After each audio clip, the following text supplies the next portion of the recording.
January the 24th, 2013 meeting has been provided in accordance with the Open Public Meetings Act by posting written notice in the agenda of the meeting on the Bulletin Board Municipal Building, 1000 Route 10, Whippany, Township of Hanover, and by hand delivering and mailing or faxing such notice and agenda to the following newspapers: the Hanover Eagle, Morris County's Daily Record, the Star Ledger, and by filing same with the Township Clerk. We have a roll call. Committeeman Schleifer. Here. Committeeman Faramasca. Here. Committeeman Bruno. Here. Committeeman Capola. Here. And Mayor Francioli. Here. 5 members in attendance, sir. Okay. Ladies and gentlemen, would you all please rise and join me in the Pledge of Allegiance to the flag?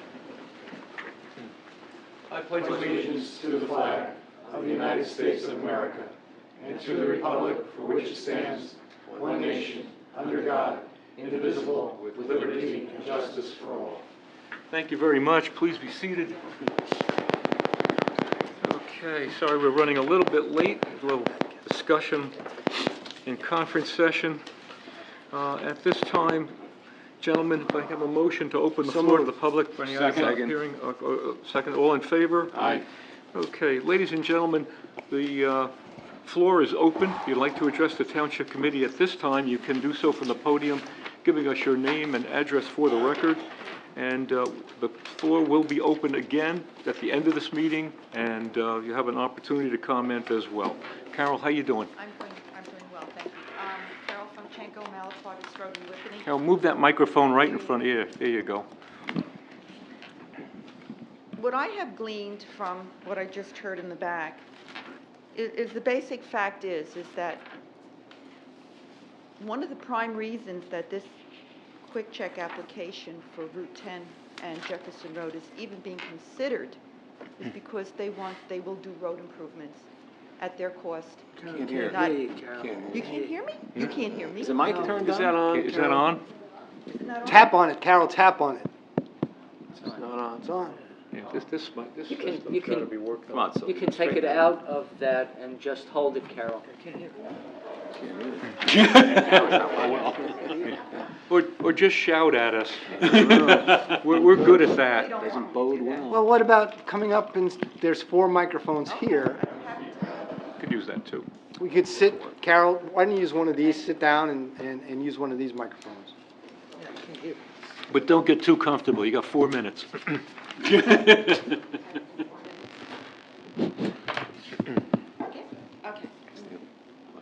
What I gleaned from what was said in the back room is that the only reason that Conference session. I hate the back room. Go ahead. conference session is the fact that this use of a quick check convenience store concept plan on Route 10 and Jefferson Road is even being remotely considered is because they're offering to fix the roads. And that if another use, maybe minimal, without such an impact, would go in there and they would fix the roads, that would be preferred. I guess the bottom line here is you want the roads fixed, and I can understand that. My thoughts on that are this crosshatch around the jug handle right there for the gap can't be blocked. Well, we can't go in it either then, because if we leave our street to squeeze into a hatched area that's blocked, we're doing something illegal also. We can't go in there either. If I think the intention there, stop for a second. The intention, if you had a stop box like that, is if they stopped at red, that the staging of traffic would move up in order for you to go into that traffic through the box. Excuse me, Mayor. If we could put a picture up so that we can actually reference, so Carol can see this box. That's why I was asking Jerry, how long was this box? So that people could have an idea. It's like 3 lanes wide, I know that, but I don't know how long it is. Can you bring that a little closer? Yeah, why don't you bring that whole easel? What he's talking about right here. But go ahead, Carol, I'm sorry. Okay. Heaven forbid I lose my train of thought. Carol, you were talking about the box, trying to... Right, that hatched area. They're going to put all these extra lanes in. Well, yeah, if the situation stayed the way it was, maybe it would help with the queuing of traffic, and maybe it wouldn't go down as far, as to Apollo Road. Right. But you're going to have all of the new people that Mr. Francioli mentioned, coming from Bayer, coming from Bear Stearns, coming from that new facility where the old postal Universe. office was. You have and Colloid, you have literally thousands more cars that potentially can be coming up Jefferson Road. So you're adding more lanes, but think about it, you have thousands of more cars potentially coming up that road. So that stacking is going to go down just as far as the eye can see, just as it is now. So yes, it might improve it a little bit, but is it the ultimate answer to solve our problem? No. I don't think there is an answer to solve our problems other than giving us access from Route 10. And that's dangerous as well. And any other use that will go in there will not have the bright lights. I know you try to minimize the lighting. Will not have the lighting that a gas station has 24/7. Will not have the fumes, and will not generate as much traffic as a gas station will generate. The exit onto Jefferson Road, when we're leaving our street, we have to watch out for traffic coming north. We have to watch out for traffic turning on red. We have to watch out for traffic going straight south on Jefferson Road. We have to watch out for traffic that's coming around that jug handle. And now we're going to have to look out for traffic coming out of an exit of a gas station. How many intersections in town do you go through where you have to have 5 directions where you need to look to make sure that you're going to be safe?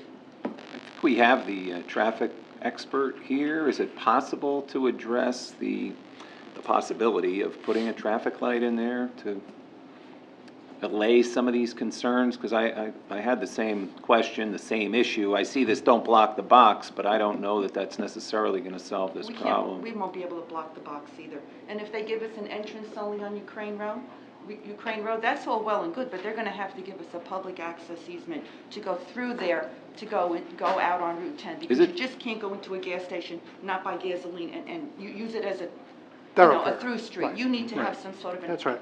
a permitted access to do that, and I don't even know if that's the answer, because with all of the lanes on Route 10, if it's too dangerous for us to go out onto Route 10 from Malapartis Road, I don't think it's going to be any less dangerous to go out onto Route 10 from that gas station. Can we hear from the traffic consultant? I'd be happy to try to address some of the questions. It's not my intention or the committee's intention, and I respect I'd like to hear. Committeeman Bruno's request here to hear some comment from a traffic expert. We're going to allow that. But I just want the public to know that this is not a hearing, this is not an application before the Township Committee, this is not a planning board application. The results of any comments that the Township Committee has at this time have no official status before the planning board, et cetera. So having said that, but if we can answer some questions of concerns for the neighbors and for us regarding the primary concern, and the primary concern is Ukraine getting out onto Jefferson Road, then we'd like to hear that. So do you want to pause the floor for a second and hear him on that? I just want or do you want to finish? make Go a ahead. statement. It's very Go kind ahead. of you to let this happen, but our main concern is safety. It's safety. Bottom line, it's safety. Good evening, Mr. Mayor, members of the Township Committee. My name is Charles Olivo. I did appear before the planning board at the work session that we had. I believe it was back in August. Since that time, we've met with the Department of Transportation along with the Township Engineer, Mr. Sarah, attended that meeting with us. That was in October. And we've obviously, as the committee can appreciate, modified this plan significantly in terms of the off-site improvements. So just to touch upon the first question, which I think was with regard to a traffic signal at the intersection of Ukraine and also at the intersection of the Route 10 jug handle as you come off. We did discuss that briefly with the Department of Transportation. It's just over about 250 feet away from the traffic signal that's located on Route 10 and South Jefferson Road. The DOT typically has a spacing requirement of about 2,500 feet. It's 250 feet. Obviously, it's well within that spacing requirement. They do at times look at closely spaced signalized intersections, but the peak hour volume coming off of Ukraine in a single 60-minute period, the peak is 6 vehicles in the morning, 10 vehicles in the evening.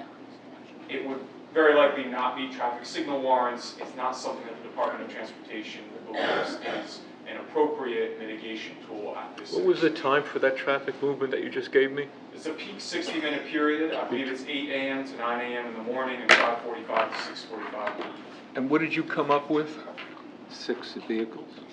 It was, I'll give the directional breakdown. It is 10 vehicles making a right turn. From where to where? I'm sorry, 14 vehicles, I misspoke. 14 vehicles making a left turn, that's in the morning. Leaving Ukraine to Jefferson? Yes. Okay, and how many entering Ukraine from Jefferson? 10 via the left-hand turn, coming north. Of 10 coming north on Jefferson, making a left onto Ukraine, 11 making the right turn. going south on Jefferson, That's turning correct. right. So then, flipping to the evening hour, 60-minute period, 6 vehicles make a left turn from Ukraine to South Jefferson.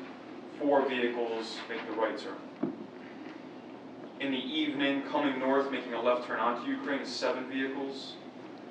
And 11 vehicles, again, making the southerly right-hand turn movement. You say that there's a requirement of a certain amount of feet, Typically. but yet on Whippany Road, we had an entrance and there was certainly not, what'd you say, 1,500? 2,500 is the spacing criteria. We had 2 traffic lights. That was a It's total certainly possible to have fiasco. them closer. That was What happens, that was the ridiculous. difficulty with closely spaced signals is it tends to trap vehicles inside the signals. The DOT will allow for closely spaced signals, but only in very rare conditions based on my experience. And I've worked as a consultant on both sides, for the DOT and obviously for applicants.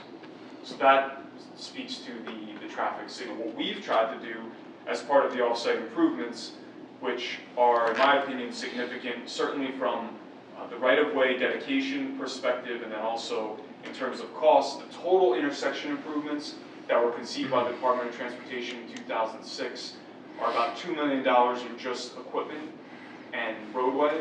That does not include about 25,000 square feet of right-of-way acquisition. What this would include is about half of that right-of-way acquisition would be given in the areas that are shown in the dark gray.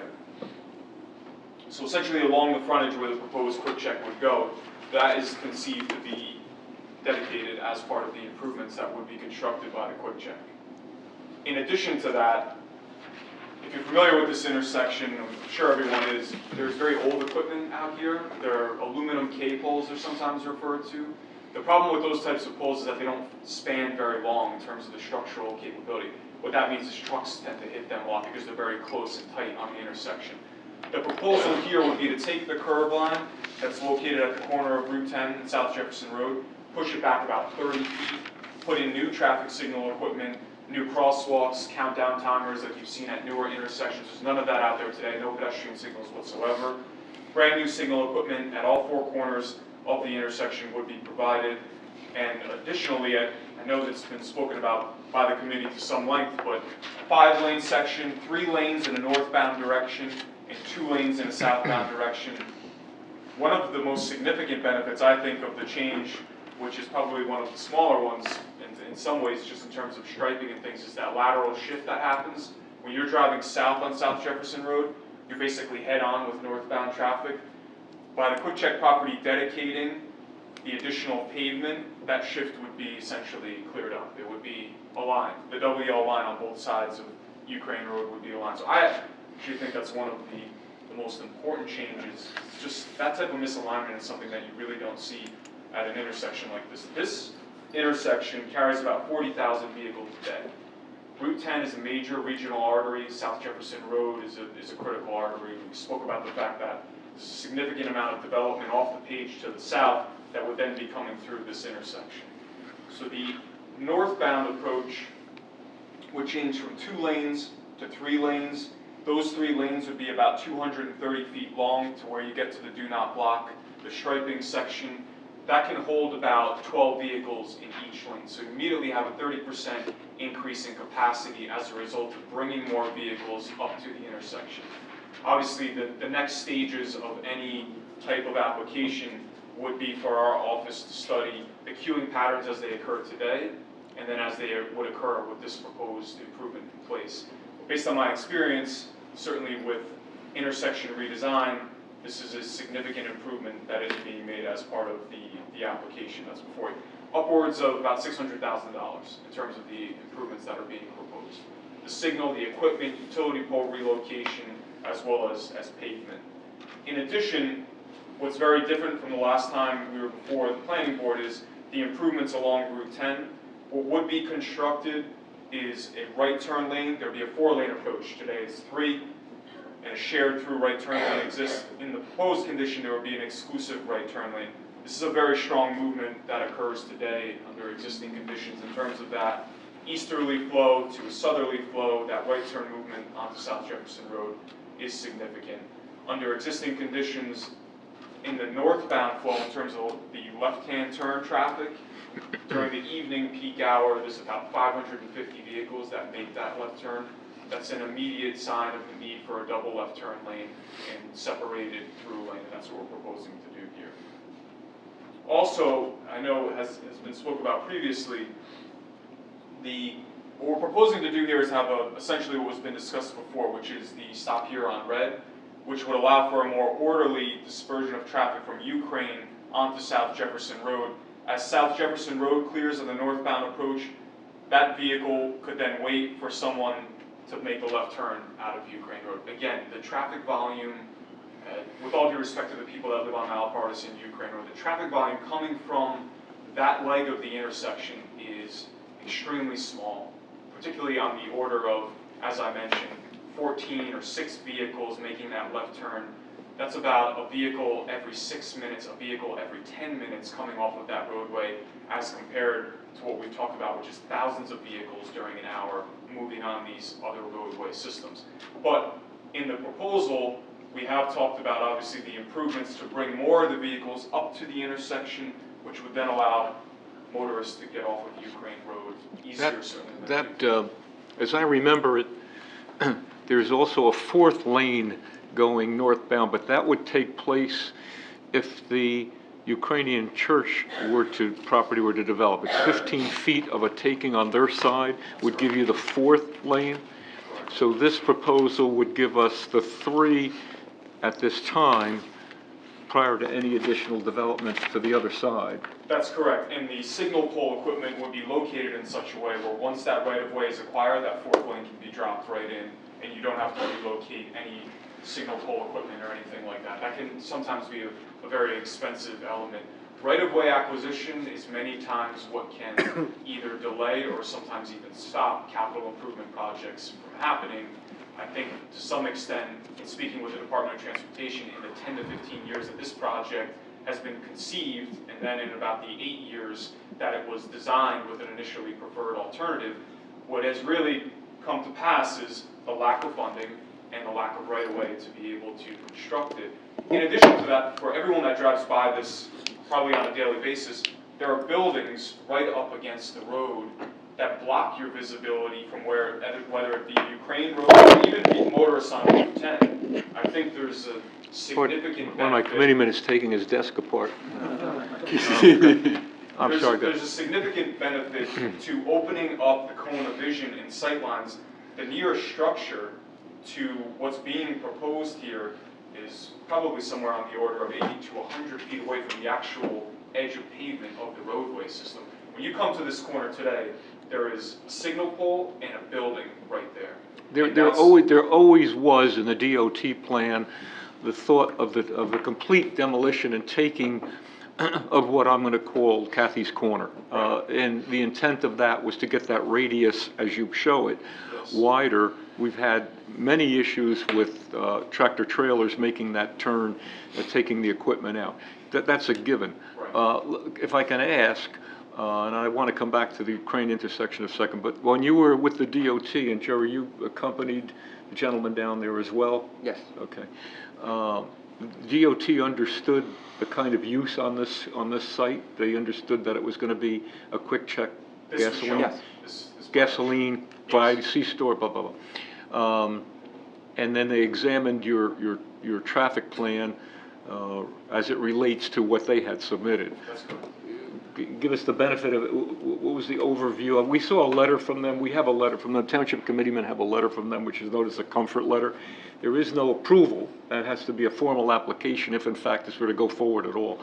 But what would, is there any particular comments that came out of that meeting that we might know or help us with this? Well, like you said, there was no approval, and there was still, they didn't make a decision, it was still subject to other materials that they needed to provide as part of an application, traffic impact study, and they also had to resolve no access issues on Route 10 that were previously awarded or granted that needed now to be reversed in some way. First and foremost, what they asked is how far is this driveway from what's off the page, which is the 287 ramp, and whether or not they could even consider having a driveway in proximity to that ramp. In accordance with industry standards, the American Association of State Highway Transportation Officials has very specific guidelines about the radius of a ramp and the speed of a road with regard to the separation between essentially an on-ramp and where a driveway is located. That requires 670 feet of separation. That's on the order of 35 cars, if you can imagine, stacked front to back. This driveway is about 750 feet, so we're in excess of 80 feet of that additional length that's required. So that's what allowed them to issue that letter, is understanding where this driveway is in relation to where that ramp is, and then also the capital improvement project and what's coming here. We sat at the table with them, and what we offered is this plan, which says that the applicant will build these improvements prior to the opening of any land use here. And what the department fully understands, as I'm sure this board does, is that this type of user, studies have shown, generate anywhere from 60 to 90% of their traffic from the traffic already going through the intersection today. The 40,000 that travel through will likely be the most significant draw to this site.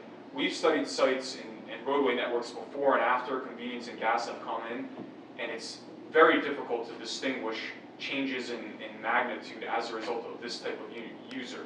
It's a convenience use. It's generally for people that are passing by, and it's generally for people that are already on the roadway network. So with regards to the improvements, they felt let me ask if I might, and again, we're all intimate with this intersection here on this township committee, and I'm trying to phrase this the right way. If I'm going to come through the gasoline station and make a purchase, and come out to go south on Jefferson, the difference is if I make a purchase in your station or not, or I come down Route 10 and I'm going south on Jefferson. In other words, coming out, making a purchase at this site does not necessarily mean that I have to go south on Jefferson. correct. Unless I'm doing that anyway. Correct. If you were not there, would there be traffic movement going south? This is a rhetorical question, I guess I'm answering myself. Would you have the same traffic movement making the right turn off of 10 going south on Jefferson? Well, certainly. And a lot of times what happens with these types of corner properties is that right turn movement that puts additional strain on the signal. If that motorist is destined to be somewhere south of this particular intersection, but they want a cup of coffee on their way to work, they'll make the right in, spend 5 minutes in the site, make the right out, and now that demand is removed from the intersection itself. So there's sometimes where there's actual reduction in that type of movement occurring through the intersection. But if I want to continue east on 10, I'm still going to come out your station onto Route 10 and continue east. Correct. I'm not going to go south on Jefferson unless it was my intention to always go south on Jefferson. That's correct. I think I'm answering my own question. All right. But I'm sorry, go ahead. No, and that is the genesis, or that to some extent is the point of pass-by traffic, is that it's already on the roadway. This type of land use doesn't lend itself well to parcels that are orphaned out in the middle of nowhere because they tend not to draw I traffic. think from the roadway what system. the committee would want to know is how much more of a traffic generator you'll be going south on Jefferson that impacts Ukraine Road. Right. So I mean, that's what I'm trying to figure out. Right. And when we would prepare a traffic impact study, every movement, the distribution of traffic through the site, the addition of traffic from the projects that you mentioned, Colloid, Post Office, 132 residential units going in, Old Bear Stern site, Bear site, any type of projection coming from the south through this intersection would be in a no-build condition to be looked at to see what this intersection would look like. And without these improvements built, it would not be pretty. See, I'm not so concerned for our residents, and I think they feel the same, as coming out and making the right-hand turn movement. Yeah, they have to take a certain degree of caution as they're doing now. But trying to make the left to go north on Jefferson so that they can access 10 has been and still is the problem that they're trying to address. And you're going back to the box here with a stop short line and signage, et cetera. And the improvements to the I capacity. guess I'm asking my Well- question, will it? Well, let me build upon the mayor's question. Of course. Given the unique situation that Malapartis residents have in that their road is closed and the only way they can egress is on Ukraine, is there a case that can be presented such that legally they would be enabled to use this facility as a thoroughfare? Legally, not granting them the permission, giving them a legal right that if I am visiting or I'm a resident on Malapartis, if I felt that it's enhanced safety for me to go through this facility, I could do that legally. Well, I can't speak to the legality of it, but I can speak to the practicality of it. Okay. Because I've studied many corner lots in many locations. This is unique because the only way for homeowners along Malapartis to get to the roadway network is essentially through this connection. There's no other way. So this is somewhat of a closed system when you Right. look at it. Legality-wise, that's something our land use attorney can certainly look into. But from a practical standpoint and from an operational and safety standpoint, 14 more vehicles traveling through this site to Nothing. me is de minimis and would not impact the way this site operates. Where I start to get concerned as an expert, and I've done all kinds of origin destination cut-through studies through neighborhoods for townships and municipalities, is when you have hundreds of vehicles that are diverting their patterns to cut through locations that quite frankly they shouldn't be. So legally, we could certainly look into it. Practically, operationally, has virtually no impact on the way the quick check would operate. And is there any other means of rerouting that Malapartis Road that could take advantage of your right turn lane, your dedicated right turn lane? We know we can't allow Malapartis Road to go out onto 10, but could Malapartis Road empty into your right turn lane that Bottom you're right corner, illustrating? Chuck, he's talking about. right You have down that there. grass corner there, is there any way in which we could envision Malapartis using that, if you will? Well, there's a two-story frame building home right next to us here. So Right. my understanding is you would need some significant property acquisition. Got it. But assuming that happens, which is entirely complicated in and of itself, Yes. the answer, fortunately, is Malapartis is about 550 feet away. Doesn't fit. I understand, got the So answer. now you're balancing The 650. 287 traffic Got the 650 rule. with, Okay. again, What, 14 cars that are making. What would the your client's response be to giving the township under Title 39 police powers in the site? Something certainly, it sounds like we would be okay with it. I would just want to vet it with our legal assistance. But that was my thought, being somewhat of a layperson with regard to the legality of it. Title 39 would have to be adjusted or utilized in whatever way possible. Carol's got a question. When you do your traffic study, do you look at, Yeah. would you have what the impact would be for the incremental traffic given 20 pumps, 5,500 square foot facility, what that's gonna do? If we're talking about the hundreds of cars that go in and out of the 7-Eleven each morning, what is the impact? Will that be all inclusive Absolutely. into that? In very I extensive mean, detail. we can still keep that in mind, that is a critical issue too. There are, just for That clarity. traffic's gotta go somewhere if it's going in and out. No, and I'm not representing that traffic wouldn't be generated to and from the driveways. The Well, traffic they're study not will putting speak this to up, that. they're not putting this up out of the goodness of their heart. Of They're course. putting it up there because monetarily it's gonna make them money, and the only way it's gonna make them money is by having this type of a facility on this location here. Right, and just for clarity, there would be 8 pumps and 16 fueling positions here. Right. That's what's being proposed. Just want to answer to George's question for a second too, because it helps me settle. This isn't a destination site. Residential, office campuses, those are destination, and those create new traffic. I mean, I'm gonna go trips. past this site or I'm not, Correct.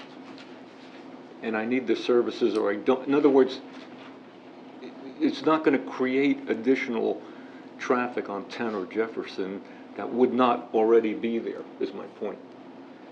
I understand, but it's going in and out, and that's. Well, there's And movement. it's 24/7. There, yeah, okay. But Carol, the I'm people sorry. coming north on Jefferson, potentially from Bear Stearns and from Bayer and UniFirst, there's no legal way to get in and get gas and get back out and travel out to 10 at 287. I think the design is, Forgetting this quick check for a second, and you Right. hit it on the nose. so The yeah, they're not fact gonna of the cut matter through is this way that because. that northbound intersection is gonna get, fully impacted by the Colloyd, the Bayers, the UniFirsts, et cetera, as they, and by the way, the, Bear Stearns property. So Right. that's the concern too. So something has to be remedied here. But going back, Carol, I'm sorry, I broke it, go ahead. 3 points. Carol, could you push the microphone down, please? Rush hour traffic is not between 5 and 6 o'clock. It starts around 4:30, it goes to about 6:30. That's when we count it. From 4 to 7 is when we count it. All But right. what we do as traffic engineers is we look at the 60-minute period. That's what we design off of. So we actually started our counts at 4 and ended Okay. at them at 7. Your point is very well taken. All right, the other item is that I can assure you, you're gonna have people coming in on Route 10 to avoid the light on Route 10, going out of your Jefferson Road exit. You're gonna have an internal jug handle or U-turn You mean there to avoid the light? to avoid the light. This That's a given. This will be brand new. Right turn lane, stop on red, you'll be able to make the right turn on red. There'll be no reason to travel through fuel pumps, the front of the store, the most active portion of the site. So right turn to on red complete a now. movement that you Right. can I tend to agree with that. I can tell you, if you decide Speedwell Avenue and Hanover Avenue is probably one of the worst intersections that I know of. Okay. If you decide to use the Acme as a mean to go northbound on Speedwell Avenue, you're gonna get a present as you go through there, when you come out the other side. If this were to remain as it is today with a shared through right, you're absolutely right. Okay. They cut through. All right, the other thing that I've noticed, it looks to me like that driveway on South Jefferson Road is pretty close to Ukraine Road, which doesn't give residents enough time, we're gonna be coming out, and then there's gonna be a car right on top of us. That driveway looks awfully close to Ukraine Road. Well, there's some things that we can do to increase it, but this area, and I know we're showing landscaping in here, but typically the design where a vehicle is waiting at the stop bar of Ukraine Road, you'll be able to have a clear line of sight to anyone leaving. Again, opening up the sight lines and the cone of vision, the visibility here will be greatly improved. There will be no surprise if someone's leaving the site and you're attempting to make a turn. That will be very well evident. And you don't think they'll be right on top of us? I don't. How many feet is that approximately? It looks to be somewhere around 50 to 60 feet. This area, the area of the do not block is 80 feet wide. So from the point of the exit to the point of the stop bar is about the same, 4 vehicle lengths. I think, given driver reaction time, perception ability, the cone of vision, I don't believe that, no. Okay. All right, thank you for your time. Thanks, Cal. Appreciate it. Anyone else like to be heard? Yes. Oh, what? Guys want to choose up sides? What? Go ahead. My name is Paula Dewar. I live on Malapartis Road. I've lived there for a very good part of my life. And first thing I want to say is there is a bus stop on Ukraine Road. The high school children have to walk down Malapartis Road and wait on the corner of Ukraine and South Jefferson. And I don't have any children in high school, but we have quite a few going into high school on our street, some in there now. And I would be concerned with children standing on that corner in the morning, peak hours. I mean, they're there at 7:30 to be picked up. So that is something that has to be considered. I want to commend the people from Quick Check for turning this around from a building that is a gas station and a convenience store to a highway improvement. I think they've done a wonderful job of doing that, turning the focus. The one question that I have is really what advantage is this to the residents of Whippany? Not just the residents of Malapartis Road. And of course, I have an interest in that. But most of the people that live in Whippany are not going to go and use this quick check unless they're coming eastbound on Route 10, home from work, something like that. It's not a convenience for the major part of Whippany. It's going to be people passing by. And I thank the committee for considering the residents, for considering us on Malapartis, but also thinking about what it is. And really, what is it? It is going to bring improvement to that section.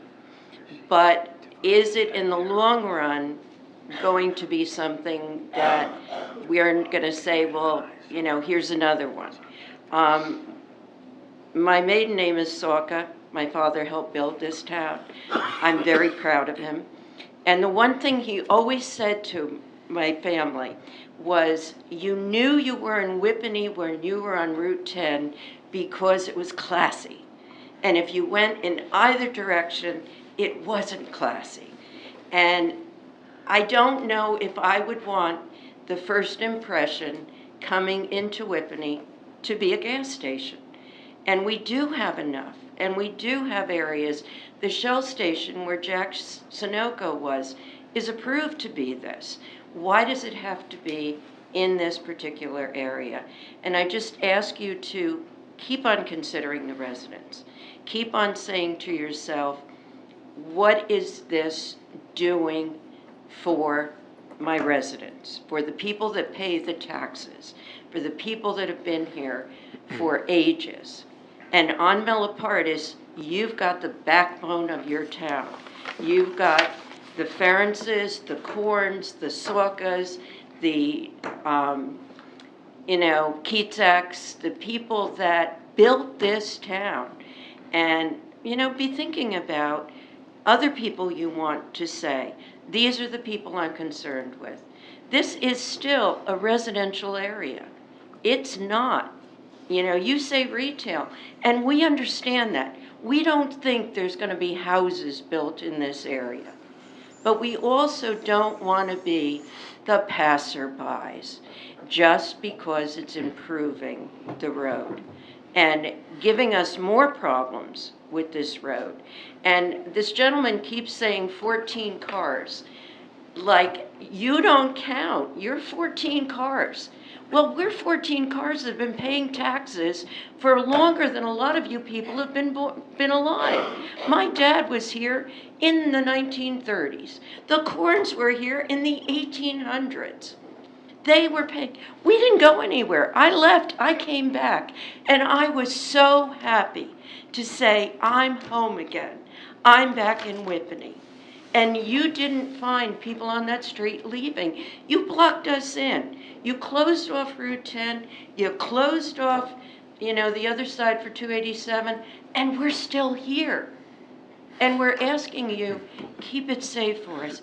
Please let us get out of this road. Please think about what's coming and not be bombarded by, excuse the expression, gentlemen, but the suits. Because that's what it is. And that's not what the backbone of Whippany is. We need industry. We need economy. We need people backing us up. But please stay Whippany. Whippany's always been a wonderful, wonderful place to live. And that's why people don't leave Whippany. That's why the children that I teach at Salem Drive School are coming back and living in Whippany. I hope they're coming to Hanover, but that's okay. Okay, Whippany, Hanover. That's good, but no, But seriously, people want to be here. And keep it that way, and keep it that way for us too, please. Just keep that in mind. Thank you. Thank you. Thank you. I had the pleasure, and I will say pleasure and honor, of serving with your dad for many, many years, as I did with the Corns, with Jack, and go back to Albone, et cetera. So I appreciate your comments, and would certainly be taking that into consideration. It's from the heart. I know that. It's truly from the heart. Thank you. Judy, how you doing? Oh, well, I could be better. Getting over my cold, so if I cough a little, please better. We'll excuse stay over there. me. Okay. I was thinking of the same thing tonight when I came home on Route 287. What a pleasure it is to get off of 287, come around the corner, and know that you're in Hanover. Because although that's not a real nice sight across the street right now, at least it's not an overdeveloped site. And realizing that 40,000 cars travel Route 10 daily, if I were an out-of-towner and I came through town, our municipal buildings here, our libraries here, our recreation center, so people are actually drawn to this site. Unlike East Hanover, where they have all their industry on Route 10, but their center is off of the highway, we have a center that's kind of on the highway. So when people come to town and they're looking for houses, and I want to keep my the value of my house, kind of on the high side. When people come to town and they're looking to move into a town, I want them to come here and see that this is a nice town. I know, Mayor, that you always try to make this site around here a really pretty site. Mm-hmm. So I don't want to have them looking out the window, or you or anybody looking out the window and seeing gasoline station. So that's one thing. I like to keep my property values up. Another thing is it's a dangerous intersection no matter how you look at it. But thinking about us turning off of Ukraine Road onto South Jefferson and make a left-hand turn, it's no more dangerous than when you turn onto Ridgedale Avenue to make a left-hand turn in the morning, right? You're coming out of the streets, coming up out of Trailwoods, and you're trying to make a left-hand turn. Oh, those cars, they could just they don't stop, they don't let you out. So we kind of accommodate that. So the main concern, if you have a main concern about the residents there and their movement off of Ukraine, please don't let that concern you, because I could guarantee that 98% of the residents on that street would rather have the most difficult turning situation than have this quick check gas station on that corner. And they say it's not a destination, it's a drive-by. But when you think about it, if I'm coming west on Route 10 to get onto 287 in the morning, I say, guess what? I need gas. I go past that 287, I go into the gas station. Now where do I go to get back onto 287? I make the jug handle. The jug handle around the Ukrainian church, I get back. So now you got more congestion on the jug handle. Okay, I'm coming west in the morning to get onto 287. But I need gas. There's a gas station on the other side of the street. What do? I make the jug handle right over here by the municipal building, cross over. Now when I get into the quick check to get my gas, I can only go back onto Route 10, so I have to make that jug handle. So now you're adding two more jug handles, traffic to two more jug handles. If I'm coming up north on South Jefferson Road, I'm a resident of town, right? And I say, I need some coffee and gas before I get onto 287. You cannot turn into the quick check off of South Jefferson Road. How are those people going to get into the quick check? They're going to make an illegal turn into the quick check, because you have an entrance and you have an exit. And your entrance is angled so that if you're coming south, that's the way you go in. It's not made so that you stop traffic on South Jefferson Road to make a left-hand turn across traffic. So you've got some issues here with that. Now also, I heard the fellow here say last time and this time also that the off-site improvements were about $600,000. I don't know, he threw that figure out last time, I remember. What was the $600,000? That's for the off-site improvements? That's correct, yes. So for $600,000, you're going to chip in to get this site built? You're going to chip in for the improvements for the roadways? No, this not going project is about on the order of $2 to $3 million to build the entire site and off-site improvements. The improvements that you see in gray, the traffic signal that you don't see in 2D at all is about $250,000 by itself. So all of the off-site improvements are $600,000. The landscaping, the canopy, the building, and one thing I just want to make a point of mentioning is, I'm not sure if I'm hearing that what's on the site today is the gateway into Hanover, but what we're proposing to do is fully landscape all of the frontage along Route 10 in accordance with the guidelines of whatever board we're before. In addition to that, we understand how much time and effort has gone into the architectural appeal of this building and this complex. And what QuickCheck does with any of the applications that I've worked on with them is to make sure that this building and canopy gestures to whatever is in the neighborhood, that there's an articulation of the architecture that speaks to the area. So I can certainly assure the board that there will be a significant amount of time spent in making sure that architecturally the canopy and the convenience store, I think calling this site a gas station is a misnomer. I think this is very different than what a traditional gas station of old was. But be that as it may, the convenience store and the canopy are going to be significant, have significant architectural detail. So in terms of the improvements themselves, $600,000 off-site improvements. And I just wanted to make sure that I understood correctly. You were suggesting that motorists that are traveling along westbound Route 10 would enter one light, a second light, come into the site, then come out of the site and into the jug handle, potentially going through four If I were traffic signal circles? if I were coming from the east going west, how would I get into there? You would go through the movements that I just mentioned. Okay, go ahead. Four traffic signals that could probably amount, I haven't You would done go it yet. around the one jug handle, Here, right? Turn down South Jefferson, go into the site, get your coffee and whatever, come out, go east on Route 10, go through another jug handle, further complicating the traffic going north, the stacking lanes. what I'm stating to you is that based on studying gas stations and convenience stores and looking at pass-by traffic, that to suggest that a vehicle would divert its travel pattern in the morning as a pass-by user for probably somewhere on the order of 4 to 6 additional minutes of wait time through traffic signals, rather than just traveling through and going somewhere else on their destination. Have you I studied think that this? would be a very, very small percentage, if any, of traffic as part of this development So you've project. studied this particular scenario just before a major entrance and exit for a major interstate highway. As part of my No gas experience, stations I in always look at between. before and after. It's within a couple hundred feet, whatever, of a major interstate entrance and exit with no other gas station, no other convenience stores in between. So if I'm getting onto 287 and I go to work in the morning traveling 25 miles, or whatever I'm traveling, I'm not gonna get on 287 and say, oh, looks, I'm out of gas, get off back, somewhere down the line. I'm gonna look for a gas station before I get onto 287. Perhaps we'll respectfully disagree. To divert your travel pattern in the morning from what you do today and how you get from Route 10 to Route 287, I think quite frankly it's false. But to answer your question regarding the off-site improvements, $600,000 worth of off-site improvements would be constructed as part of this application, just in terms of off-site. So does off-site mean the additional lanes on South Jefferson, North That's Jefferson, correct. Route 10? Yes. So in total, the amount of off-site improvements would be $600,000. That is correct.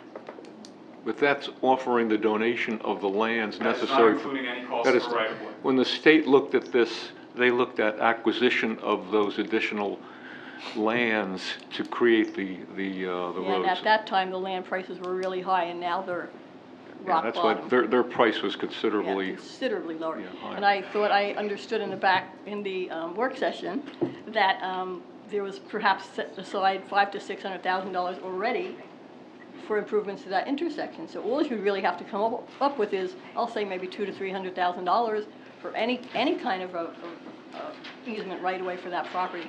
And you could have something across the street from the municipal building. Now, when people came into town, the original DOT plan had a nice island in the middle, and at the time I was thinking, oh, that's really great. A nice turning radius for all the vehicles, just go right around the corner, right in the intersection, a nice big intersection here, a nice big clock on it, welcome to Hanover. That would look good. That would be something I'd want to be welcoming me to town. Flag. Last time we looked at it, we were, and that was several years ago. I happen to have been part of the group that looked at the DOT plan. Right. And the original plan, going way back, was an $8 million fix. This was reduced down to somewhere in the neighborhood of $3.5 to $4 million. In today's dollars, I'm going to even guess maybe five plus. But and But do they're we only have gonna- do they're we only do gonna we give have some money? $600,000, so how can it be a 5+? Who's gonna do the But rest? do we have some money escrowed toward the intersection? Yeah. But what they're talking about here, includes the signals and stuff. I don't see, they're doing it in a private, I'm forcing myself into saying that this is tied to a quick check, you know? And I'm trying to say to myself that the township has to deal with this, it's a failed intersection. Yes. Whether it's quick check, whether it's Eckert, whether it's bippity boppity boo, this intersection has to be fixed. If we leave it alone, you're not gonna be talking to me a year from now, because the traffic's gonna back up past Eden Lane. If you know? if you don't leave it alone, I might not be talking to you. When this mayor tries to get to a children's ball game and has to wait 7 traffic lights to get through that intersection, it's a problem, you know? And so it's a problem for every citizen. You know. But it's a problem for people on Ukraine, it's a problem for people in that area, it's a problem for all of us in Hanover. This township committee has to take the responsibility of evaluating how we're going to make this intersection work.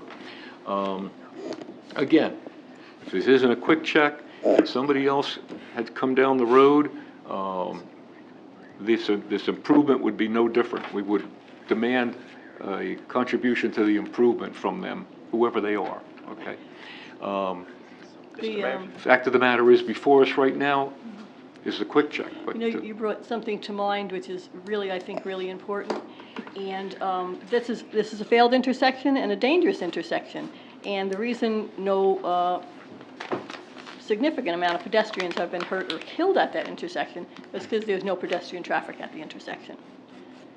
If you build something that's going to attract people, and I'm talking about children, you have a library, you have ball fields, you have a municipal building, you have the community center down the road. You know, people drop off their kids there, and where are they gonna head? To the quick check, to get the soda. You cannot, there's gonna be an accident, somebody's gonna be hurt, and somebody's gonna be killed because of it. And, you know, even if you say, okay, no, it's so dangerous, we're not going to allow pedestrians to cross Route 10, kids aren't going to listen. You're actually creating a scenario here that will be attracting pedestrian traffic to that corner, and I guarantee somebody's gonna get hurt or killed within a short period of time. It's just, you know, inevitable, so I think you don't wanna have some type of a situation building going on like that, and the real issue here is, it's not allowed. So in order for this to be an allowable situation, you would have to make a zone change, and the zone change falls upon the township committee. And I know planning does a very good job. I love how we have our big retail. If you want retail on Route 10, which is great. I love the Ethan Allen and then the PC Richards. They really look beautiful and nice. They're very, very attractive. But, you know, to have smaller little retails, and especially gas station quick check, you know, whatever, along the way, it's just not something I would want to be portrayed as Hanover. And for that reason, I think that maybe we should take a closer look at the situation along there. I love you dearly, I'm gonna give you another minute. I'm finished now. Because okay. we're gonna go through the same dissertation very shortly. But that's, Before there's planning another board. 2 things to think about is the pedestrian incidents on there, and also keeping property values up, keeping the image of Hanover up so that you can, you know, talk to Mayor Drexler about that. Okay, thank you very much. Thanks, Judy. Mr. Mayor? Okay. Ron? Just to clarify, the off-site improvement fund, not all of it can be used for this traffic signal. Some of it's restricted to other locations depending on where the money came from. When we did the fund some years ago, we did a percentage of, we measured the percentage of impact to every intersection within a certain amount of distances from the improvement. So you're right, that the distribution of those funds would be based upon that percentage. So not 100% of every dollar would go into this, but that, you know, Algonquin Parkway is one of them. Algonquin Parkway and the turnaround down there is part of another improvement that has been on the map for forever. That has to take place. But that shouldn't stand in the way of what has to be properly done. In other words, you know, to make this whole thing right. But thank you, but that's it. There was another young lady would like to speak. Come on up here. Okay, good evening. Thank you so much for having me come. My name is Karen Blumenfeld. I'm the Executive Director of Global Advisors on Smoke-Free Policy. It's a nonprofit based in Summit, New Jersey, and we've been around for over 40 years. I've been involved since 1990. As I mentioned, I'm the Executive Director as well as the attorney for the organization. We've been working on many types of smoke-free policies with communities throughout the state for years, and especially on smoke-free parks. We're a grantee of the State Department of Health, their Office of Tobacco Control, and we have colleagues that work with us in North Jersey, as well as in Central and South Jersey. Our organization tracks all tobacco control ordinances in the state from every one of the 565 municipalities as well as the 21 counties. And as part of our grant, we're here to share with you that the State Department of Health has a small grant that they used to create smoke-free parks signs that are provided to communities in New Jersey that do create 100% smoke-free parks policies. And so they're in limited supply because the supply started last year. 3,000 were actually printed, and I think they're down to about 800 now, and we're hoping that they'll print more for this year, but you know, we don't know what the state will do.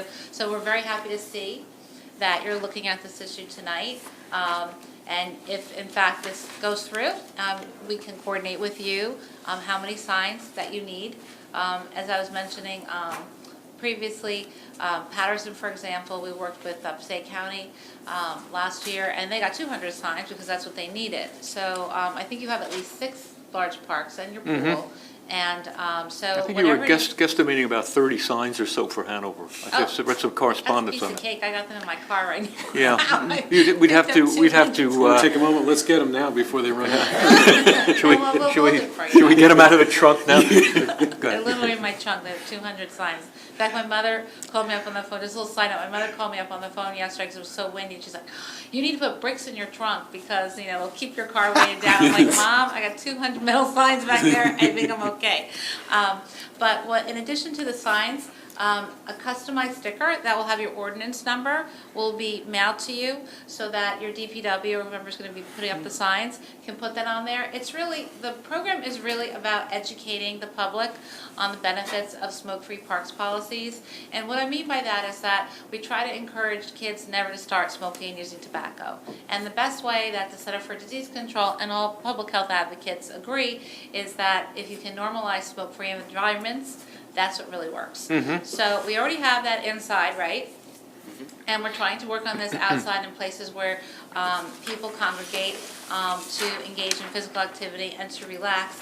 And so it makes sense to do 100% policies because it gives a very consistent message to our children. We know in the past where communities have done partial policies, it's much more difficult to enforce. And really it's about self-enforcement. I mean, once the signs go up, as you know, no one's smoking in here because the signs are up. So people get acclimated very quickly. Another benefit that you might see is that there may be an economic benefit. Studies have shown that maintenance costs go down drastically when these policies are in place because the number one type of litter is cigarette waste. So that's a good plus too. And then if you're doing any sort of environmental or green initiatives in your community, these types of policies dovetail very nicely with that. Last but not least, we've worked in other communities on these policies, and when they've been enacted and then the signs have gone up, we've worked with the health educator, the health department, Public Works and Recreation to do a ribbon cutting ceremony, which also helps educate the public. So if you're hosting some type of an event in the park or a run or what have you, we're happy to coordinate that. So my colleague Cindy Meekum and some others, she lives all the way up in Sussex County, so I'm just over in Summit, so this is not very far from me. But she also wants to say thank you very much for considering this. And if there's any kind of technical assistance that we can provide to you along the way, we're happy to do that. Thank you. And we'll hold 30 signs for you. Well, Might we need a hope little that- more, Karen. We'll let you know. Okay. We No hope problem. we hope you'll stay for the reading of final reading of the ordinance and introduction of the ordinance prior to final reading, which will be tonight. So Okay. we are. And this program is fully endorsed by George Van Orden, our Board of Health, who brought it to our attention. Although we do have smoke-free areas, as you know, the signage and the increase of the coverage of the zones of smoke-free will be important to us, in the parks, et cetera, parking areas, et cetera, will now be smoke-free. So I think that's critically Oh, good, important to okay, us. so it's 100%? It'll cover, oh, excellent, okay, that's great. And I handed Mr. Giorgio a letter of support from our coalition for tonight, so you have that for the record. I'll give it to the whole committee. Thank you very much. Thank you for your time. Thank you. Thank you. Very good. Okay, once again, okay, gentlemen, right here. Thank you, Mayor. Yeah. Greg Dewar, 51 Malapartis Road, Whippany. Very quickly, I've been retired for 7 years and got yanked back into work, so now I'm commuting again. And I taught in East Hanover for almost 30 years. I'm used to making the left turn out of Ukraine Road. Now I'm back to it again, and it's a bit of a difficulty. One of the things that I noticed, though, before I went back to work, were the number of illegal actions that happened on Ukraine Road, with people pulling in and making U-turns in the middle of Ukraine Road, or racing past the signs to make the U-turns on Malapartis Road to come back in. In terms of the X'd-out section where the people are supposed to stop, they don't do that now, where the two sections to stop are not in alignment in order to allow tractor trailers to come off Route 10 onto Jefferson South. And many times you'll get 3 and 4 cars trying to back up in order to allow the tractor trailer to come across, or the tractor trailer has to jump its wheels. The next thing that I see on pretty much a regular basis is people on the right lane on South Jefferson making a left turn onto Route 10, which is not something that you're allowed, which is something that you're allowed to do. But I also see people in the left lane go on South Jefferson trying to go straight across.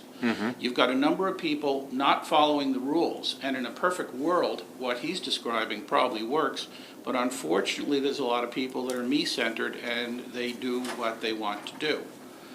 The final thing which threw me for a bit is, now that I'm back to working in a boat yard, there's a new quick check that was built up on Route 15 in Jefferson, and I don't know if that's what you think is the architecture that we want in this town, but I don't really think that the yellows and the greens and whatever they are is something that is pleasing to the town in terms of architecture, which is what I think you said before, unless I misunderstood. No, I was just speaking that in terms of where Quick Check builds, they tend to work very closely on architectural articulations of the building. So Jefferson had different design intents. I would expect that Hanover, given the way this building looks, would have a different idea of what the building should look like. Very, very different situations. Totally different towns, totally different guidelines. In closing, when I first came into this town in 1970, I was taken around by my then potential father-in-law, and he commented on, it was really difficult to tell that there were a lot of businesses in Hanover Township because of the amount of acreage that was around the businesses that provided almost park-like settings where you would be looking at something that was very attractive instead of businesses. Now, I realize the town's been more developed, but I really applaud the committee from what I was saying before about this emphasis to try and improve the acreage around particular areas in order to make it more pleasing to the eye from the public. Thank you very much. Thank you. Okay, if there's no other members of the public, a motion for close? So moved. Second? Okay, all in favor? Aye. Okay. Any final comment on this subject from the committee? No, it's going to go to the planning board. The planning board will evaluate it. Safety will be a major concern of the planning board. They'll be looking at it. I can tell you from, if this were to happen, safety will be the preeminent issue. If it were to happen, design consideration will be done. We can see as to what was done at Whippany Village in terms of design.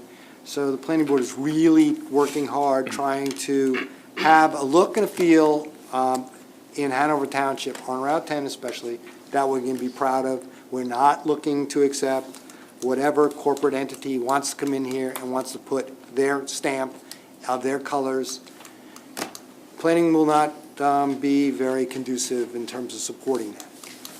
Thank you, John. I'd like to thank Carol Fomchenko.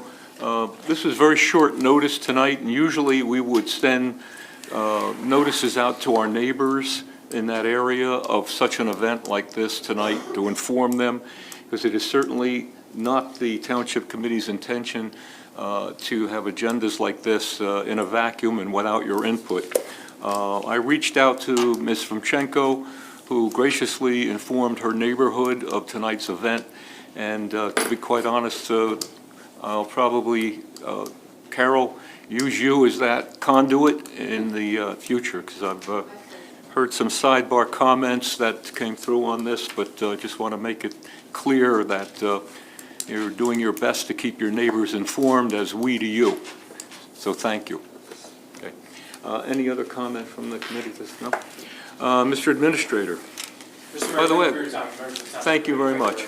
I want to recognize our scout troops here tonight.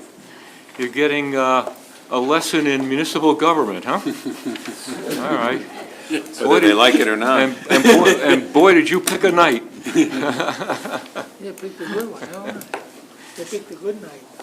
He did pick a good night, yeah. You're right, Very George, good. you're right. You're right. It is good night. It wasn't one of those, so it's a cold one. Okay. You want to do something with the boys? Yeah? What would you like to do? You want to take a picture with the township, or how do you want to do it? You're the photographer, you tell us.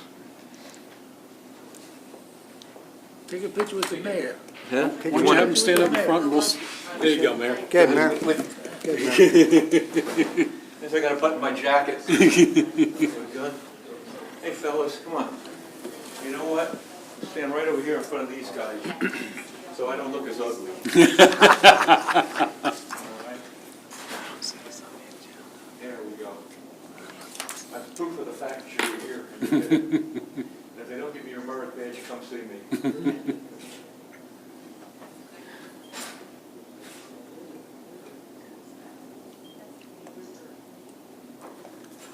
What is this for? What is this for? The young fellas are doing this as part of the. Oh, they're just coming to the meeting, just Here, taking a government meeting, taking a municipal meeting. Surround themselves with all these wonderful role models. There you go. Mr. Administrator. Okay, Mr. Chairman, members of the Township Committee, we have the approval of the Township Committee regular meeting of November 19th and December 13th, 2012. May we have a motion So for moved. approval? Second. So moved by Mr. Faramaska, seconded by Mr. Schleifer. On roll call, Mr. Schleifer. Aye. Mr. Faramaska. Aye. Mr. Bruno. Aye. Mr. Capola. And Mr. Francioli. Aye. We continue with communications. We have two letters to read into the record this evening. First is a retirement notice from Patrolman Louis Zavalia. Dear Chief Gallagher, this is to inform you that I will be retiring as of March 1st, 2013. I wanted to thank you and the department for all of the support I have received throughout my career. It was greatly appreciated. Best regards, Lou Zavalia. And the second item is a letter from Billy Donnerstag, our fire subcode official. Sir, it is with great sadness that I will have to resign as the fire protection subcode official, HHS inspector for the township, a post that I've held for over 5 years immediately. I thank you and the prior construction official, Steve Kaplan, as well as the mayor and township committee, for giving me this great opportunity to serve the citizens of this township and have them rely on me for their life safety. I will remember all people that I've had, worked with, and wish well with their future endeavors. Due to other opportunities that have become available, that will be in my best interest. I am resigning my post. I am returning my key to the office and my township ID at this time. Again, many thanks, Billy Donnerstag. May we have a motion to accept both letters of retirement and resignation? So moved by Mr. Bruno, second by Mr. Capola. On roll call, Mr. Schleifer. Aye. Mr. Faramaska. Aye. Mr. Bruno. Aye. Mr. Capola. Aye. And Mr. Francioli. Aye. So accepted. Ladies and gentlemen, as we continue with our agenda this evening, we have two ordinances for consideration of public hearing and adoption. The first is docketed as ordinance number 1-13.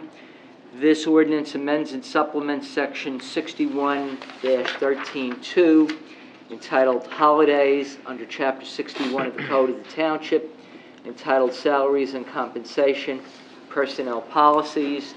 We have the proof of publication that the ordinance and the notice of introduction appeared in full in the January 17th issue of the Daily Record. At this time, may we have a motion to convene the public So hearing? moved. So moved by Mr. Faramaska, seconded by Mr. Schleifer. All in favor? Aye. Is there anyone in chambers at this time wishing to be heard concerning ordinance number 1-13? Motion to close. Hearing none, seeing none, we have a motion to close by Mr. Francioli, seconded by Mr. Capola. On roll call to close the public hearing, Mr. Schleifer. Aye. Mr. Faramaska.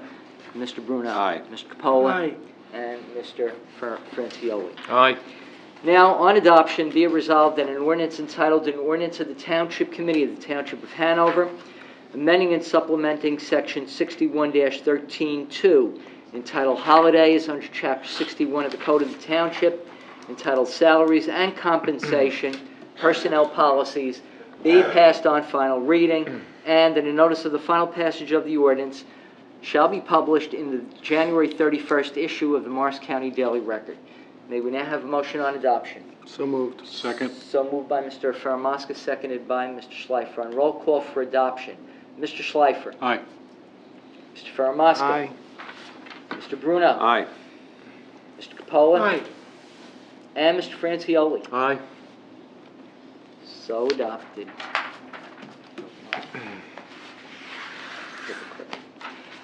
Ordinance number 2-13 amends and supplements Chapter 243 of the Code entitled Solicitors, Canvassers, and Itinerant Vendors with the inclusion of a new provision related to the fingerprinting of applicants. We have the proof of publication that the ordinance and the notice of introduction appeared in full in the January 17th issue of the Daily Record. At this time, may we have a motion to convene the public hearing? So moved. So moved by Mr. Faramaska, seconded by Mr. Capola. On roll call, Mr. Schleifer. Aye. Mr. Faramaska. Aye. Mr. Bruno. Aye. Mr. Capola. Aye. And Mr. Francioli. Aye. Is there anyone in chambers wishing to be heard concerning ordinance number 2-13?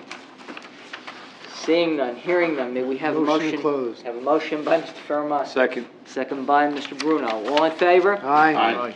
Motion to close accepted. Now on adoption, be it resolved that an ordinance entitled An Ordinance of the Township Committee of the Township of Hanover, amending and supplementing Chapter 243 of the Code of the Township, entitled Solicitors, Canvassers, and Itinerant Vendors, with the inclusion of a new provision related to the fingerprinting of applicants, be passed on final reading, and that a notice of the final passage of the ordinance shall be published in the January 31st issue of the Daily Record. May we now have a motion on So adoption? moved. Second. So moved by Mr. Faramaska, seconded by Mr. Schleifer. On roll call for adoption, Mr. Schleifer. Aye. Mr. Faramaska. Aye. Mr. Bruno. Aye. Mr. Capola. Aye. And Mr. Francioli. Aye. So adopted. Ladies and gentlemen, now we proceed with the next portion of business dealing with introduction of ordinances. We do have 3 ordinances for introduction. There is only one that appears on your agenda. That is docketed as ordinance number 4-13. It's an ordinance of the Township Committee amending and supplementing Section 125-4 entitled Recreation Department Fees under Chapter 125 of the Code of the Township entitled Fees, with the inclusion of new resident and non-resident pool membership fees for the year 2013 Bee Meadow Swimming Pool season. The ordinance will be further considered for public hearing and final adoption at the Township Committee meeting on February 14th at 8:30 p.m. here in the main meeting room. And at that time, any person wishing to be heard concerning the ordinance will be given the opportunity to speak.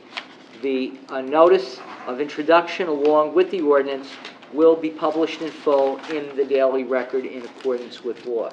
May we now have a motion for introduction? So moved. So moved by Mr. Bruno, second by Mr. Capola. On roll call for introduction, Mr. Schleifer. Aye. Mr. Faramaska. Aye. Mr. Bruno. Aye. Capola. Aye. And Mr. Franciulli. Aye. So introduced. And ladies and gentlemen, two other ordinances, as I mentioned, for introduction. This one is docketed as ordinance number 5-13. It's an ordinance of the Township Committee amending and supplementing Chapter 198 of the Code of the Township entitled Parks and Recreation Areas with the inclusion of a new Article 3 entitled Prohibiting Smoking on Public Property. The ordinance will further be considered for public hearing and final adoption at the Township Committee meeting on February 14th at 8:30 p.m. here in these chambers. And at that time, any person wishing to be heard concerning the ordinance will be given the opportunity to speak. It is further resolved that the clerk administrator will publish the ordinance in full with the notice of introduction in the Daily Record in accordance with law. May we now have a motion on introduction? So moved. Second. So moved by Mr. Faramaska, seconded by Mr. Franciulli and Mr. Bruno. On roll call for introduction, Mr. Schleifer. Aye. Mr. Faramaska. Aye. Mr. Bruno. Aye. Mr. Capola. Aye. And Mr. Franciulli. Aye. So introduced. Can we get the signs? Can we get the signs now? We're ready. We're going to get the signs. All right, we have a, that's good. Well, Do you need the signs? Do you have something? Yeah, if We'd we like could to keep have, that one, we'd like that'd to be have nice. one. Thank you so much. Thank you. All right. Thank you. Karen. Commemorates, Now, what do? We imprint the bottom of this with the ordinance? So you'll get a sticker, a customized sticker with the ordinance number on it, and then it'll be mailed right to you, and then your DPW will affix it to the signs. Excellent. And they're weatherized. So, Looks good. and Great. you can, put them on like existing posts, or if you have tungsten, they can get, attached to like clamps. excellent, thank you. Very Thank good. you. Thanks So for coming Thank out. you so much. Really Very nice. appreciate Thank the you. It's a good thing, thank you for this initiative. Oh, absolutely. Thank you. See? Couple of weeks, fellas, this is what you're going to see in the parks. You saw it here first. And on camera. There you The go. presses. Oop, almost killed you No, with no, it. don't. Almost took out our administrator. Almost took Not a frisbee. Be careful. Please. Dangerous weapon. And they are weapons as well. It's not a Almost toy. took the administrator out. Ordinance 6-13 is an ordinance of the Township Committee authorizing the imaging, indexing, and scanning of all Township Committee and other board and commission meeting books into digital format, and further authorizing the appropriation of $12,000 from the Township's 2013 Capital Improvement Fund and all prior years for the financing of the project. And this is a project long overdue for continuing our operations in the event of any kind of unforeseen emergency. All the minute books will be digitally formatted for record purposes. The ordinance shall be further considered for public hearing and final passage at the Township Committee meeting on the 14th of February at 8:30 p.m. here in the main chambers. And at that time, any person wishing to speak on the ordinance will be given the opportunity to do so. The administrator clerk is further authorized and directed to advertise the ordinance in full with the notice of introduction in the Daily Record in accordance with law. May we now have a motion on introduction? So moved. So moved by Mr. Faramaska, seconded by Mr. Schleifer. On roll call for introduction, Mr. Schleifer. Aye. Mr. Faramaska. Aye. Mr. Bruno. Aye. Mr. Capola. Aye. And Mr. Franciulli. Aye. So introduced. Okay, ladies and gentlemen, we now proceed with the next portion of business, resolutions taken as a consent agenda. And we did not have an opportunity to review in closed session the two items for personnel, but they were given to all members of the Township Committee previously. And those two resolutions are as follows: a resolution of the Township Committee repealing and revoking a previous resolution of the Township Committee of the meeting dated December 20th, 2012 on a personnel appointment.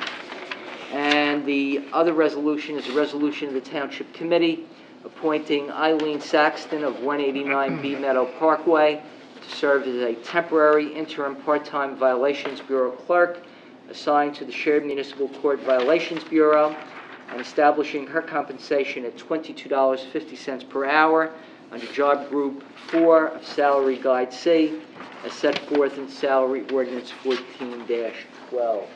Are there any questions from members of the governing body concerning any of the resolutions? Nope. Hearing none, then may we have a motion on approval? So moved. So moved by Mr. Francioli, seconded by Mr. Capola. On roll call on the consent agenda of resolutions, Mr. Schleifer. Aye. Mr. Karamazov. Aye. Mr. Bruno. Aye. Mr. Capola. Aye. And Mr. Francioli. Aye. So approved. Ladies and gentlemen, raffle applications also is a consent agenda. Raffle application 2623, New Jersey Jazz Society. Raffle applications 2624, 2625, and 2626, the A. Richard Spinola Parent Teachers Association. May we have a motion on the approval? Second. Mr. Capola, and seconded by Mr. Bruno. And roll call, Mr. Schleifer. Aye. Mr. Karamazov. Aye. Mr. Bruno. Aye. Mr. Capola. Aye. And Mr. Francioli. Aye. So approved. Mr. Chairman, members of the Township Committee, that clears the Business Administrator's agenda. Thank you very much. Thank you, Joe. Very good. Are there any other comments from the Township Committee at this time? Yes, just Yes. one, not Committeeman pertaining Bruno? to any prior business, but Uh-huh. I do want to mention that the Hanover Township Day, which had been announced to coincide with the Rotary Duck Race, which was to take place on June 6th, has now been moved because of a conflict of the construction with the retaining wall that would be going on at Malapartis, and there were just concerns from Recreation and everyone else involved that it just might not be finished, and we might have a real nightmare on our hands with ongoing construction and trying to run an event of that size. So that has been moved till September 7th, back to its original date, following the Monday of Labor Day. So it will be in conjunction with the Rotary, but Hanover Township Day, I believe it was announced in the Weekly News last week for June 1st, and that has been moved to September 7th. No, that's great, and I encouraged representation from the Rotary to be available, Bob, for your regular Recreation Yes. Commission meetings. Sit in, meet with the commissioners, and just to stay current with any changes as that moves along. Looking forward to And, working with them. Yeah, I think George will probably be our point person from the KSC with their involvement, as they always have for that event too. But I leave all the details up to the commissioners and to yourself and his liaison to pull it all together. It's going to be great. I had a good instructor with Dr. Batista. I think you had a little bit of experience with it. Yeah. With I'd like to can I just add one thing? Dr. Batista, go ahead. Yeah, I was informed that the Board of Education, and we have a president here, so correct me if I'm wrong, but that they have voted to move the school board election to November to tie in with the general election. If I'm correct, right, Brian? Correct. So I think that's a good point, because it does save the township money, and it does enable everybody to just vote right off of one ballot, which is not very difficult. I thought it was going to be a real problem, but it's not. It's very simple, it works very well, and I'm really appreciative of the fact, and I hope the other 8 remaining districts decide to do the same. So thank you, Brian, and your board. Terrific. Very good. Very good. Just have one item, Mayor, if I may, and I'll be real quick. Absolutely. Just a reminder, we're going to have a budget conference work session on February 3rd at 9 a.m. It's open to the public. That's where we go over our budget for the year, so it'll be open to public. John? What do you Super Bowl Sunday, we'll be done by 6. We'll be done by the kickoff. $11 million or something? Yeah, nothing. Would you I was peek out 14. at? 16 bucks. Oh, a mere bag of shells. There we go. Son of a gun. Very good. How much? Anything, John? Nothing? You all right? Okay. I had the pleasure this morning to meet at the Conference of Mayors at the State House in Trenton with Governor Christie. And the governor does take the time to have periodic meetings with the mayors from the area and brief us to the direction that the state is going. And was very pleased, as were the other mayors, to hear that the governor's focus in this year is not going to be that of getting much passed through the state legislation. His focus is going to be toward the restoration of New Jersey after the storm.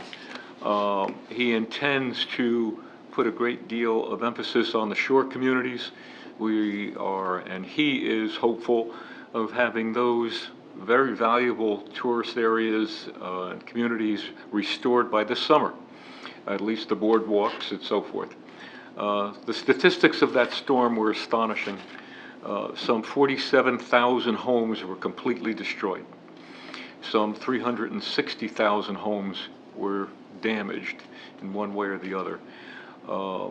It represented an area 3 times the size of the storm of Katrina. But I think most of we mayors in the area and the state were very, very pleased that the governor's agenda is not a political agenda, but an economic agenda, one to see the state get back on its feet as quickly as it possibly can. And I might say he told some very good jokes along the way too, which is good. He has a good sense of humor, so that's fine. All right, anything else from the committee? None. Motion to open to public once again. Second. Moved and second. All in favor? Aye. The floor is once again open. If anyone would like to address the Township Committee at this time, they may do so from the podium. Give us your name, address, serial number at the podium. Move to close. Hearing none. Motion to close. All in favor? Aye. Aye. Okay. Motion for adjourn? So moved. Second. Okay. All in favor? Aye. Adjourn. Thank you, gentlemen, for joining us And tonight. thank those Feel scouts. free to come back anytime, guys. Thank those Very scouts good. for Welcome back. participating in scouting. Absolutely. A great endeavor. Look forward to seeing you guys coming on for your Eagles in the future. Yeah.